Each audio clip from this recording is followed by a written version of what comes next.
Na hivi karibuni ninakwenda kuzindua mpango wa kidijitali wa gari za huduma za haraka, hizi ambulance, ya kuhudumia watu kwa haraka, wagonjwa mahututi.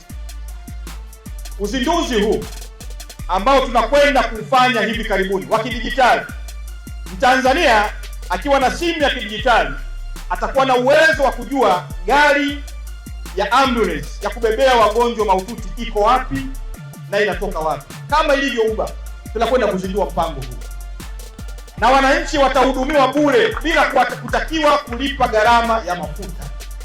Nadhani nimeeleweka. Sijazungumzia Rufiji, nazungumzia nchi nzima. Wananchi wataweza kujua kwenye kiganja chao gari ya ambulance ya kubebea wagonjwa mahututi iko wapi.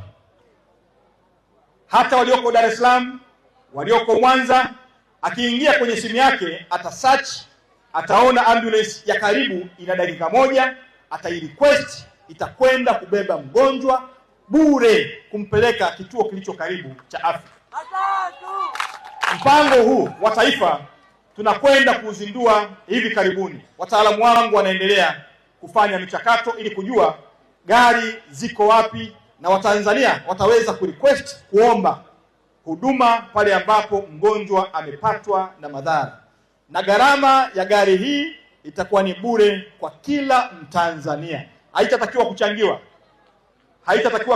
hata kidogo.